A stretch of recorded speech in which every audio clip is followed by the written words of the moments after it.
One that has been looming over the debacle has been the shadow it casts over the Labour Party's popularity under Keir Starmer, which has been in the doldrums for months. Keir Starmer's top aide, Morgan McSweeney, has been a key champion of these reforms, and he has faced a lot of internal party criticism of late due to the state the party currently finds itself in. He was pitched as this master strategist and the electorate whisperer, yet his master plan has alienated huge swathes of the public. Plenty around the Starmer camp have less than positive things to say about the man. Here's Nicholas Watt from the BBC repeating some choice words heard behind closed doors.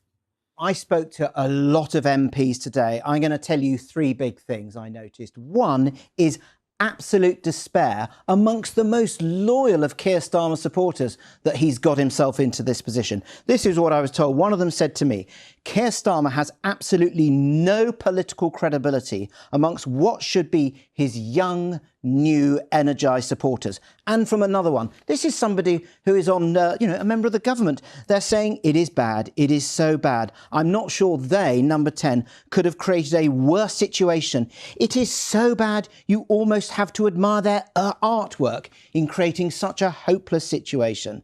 The second thing is very strong criticism of Morgan McSweeney, who is the Prime Minister's Chief of Staff, and his team of what is described as boisterous young men. One person said to me, they're running round like extras in the thick of it. And finally, I understand that the government whips warned number 10 of a problem on welfare 9 months ago. And the view is that the whips have simply not been listened to in number 10. And there is a widespread feeling across the party that Keir Starmer has bungled his relations with his whips, bungled his relations with his backbenchers, and a lot of chat of a complete overhaul of his political operation. This is what really tilts me around the bend of this whole saga, this whole situation, right, is that in the run-up to the election, we were continually told, oh, Keir Starmer, he's the adult in the room. He's the sensible pair of hands to be able to make the Labour Party electable again, right? And they didn't spend any time thinking about what they were going to do in government. They didn't spend any time thinking about how they would be able to win the public over. Talk about the young, energised base, right? They were catapulted into government by huge support amongst the under 45s, right? And they are now absolutely shattering this with piss poor party management, right? Even if you take away the kind of the depravity of the reality of what's going to happen to disabled people because of these cuts, like the political failure here is monumental. It's a huge, huge, huge political failure. And it stands to reason, right? We were always saying for the entirety of the run-up to 2024 that Keir Starmer was a non-entity. He didn't know what he was doing, right?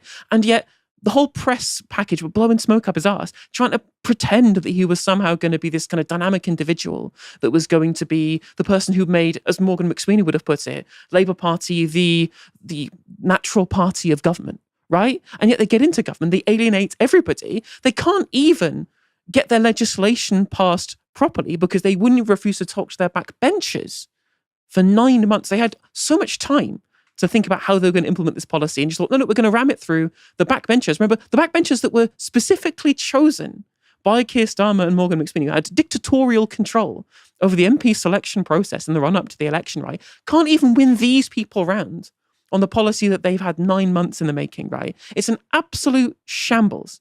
A total political shambles, which, again, we could have told you if, when people were listening in the mainstream media as to how much of a kind of mess this was all going to be, because they'd spent the entirety of their time in opposition attacking the left.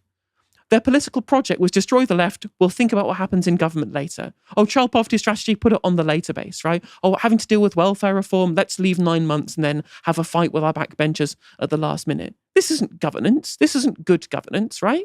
This is a bunch of amateurs, quite frankly, failing at the kind of the basics of how you structure policy and how you are able to use your government to be able to affect policy. And with a giant majority looking like you're going to lose a vote in the Commons because of a backbench rebellion is, quite frankly, an embarrassment. And it should be. They should be embarrassed. They absolutely should be embarrassed, not just on the basis of which they're trying to immiserate their own disabled constituents, but on the fact that they've had so much time in the wilderness to prepare for all of this and spend all of their time hating on their own party factions instead of having a credible plan for government. Now, whilst the debacle of the winter fuel means test may have alienated older voters who are unlikely to support Labour Party, the PIP cuts tore right into the Labour Party's voting coalition. This is not just in terms of the disabled themselves, but also geographically. Areas like the Red Wall, which are key to Labour Party's victory in 2024, have high levels of PIP claimants. These voting groups deserting Labour could spell real trouble for the party come 2029 if they don't do a substantial U-turn on this policy. The key driver of Labour's failure was eloquently discussed by David Littlefair, writing in the New Statesman. The former coal town typifies the abject cruelty of Kendall's bill. The typical loser will be a man over 40, not yet retired, dealing with a chronic pain condition of the muscles or the skeleton, living in a part of Britain that has been ripped to shreds by globalisation. The word change that accompanied a grey photograph of Starmer in the 2024 manifesto has been thoroughly undermined.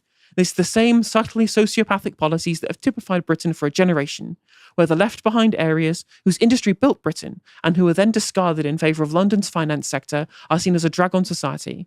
They're a problem that politicians wish would just go away. In May, 36 Labour MPs sent a letter of support to Kendall. None of these mostly new to Parliament Oxbridge graduates, consultants, landlords, lobbyists and NGO staff have worked in the kind of role that would leave them with broken knees and painful spines by 50. Many have the kind of majority that almost guarantees this will be their only term in Parliament, and so have little to lose themselves. But even those signatories with larger majorities will see themselves and long-serving party colleagues ejected from the House of Commons should this bill pass. And the Labour Party have cause to heed his warnings too.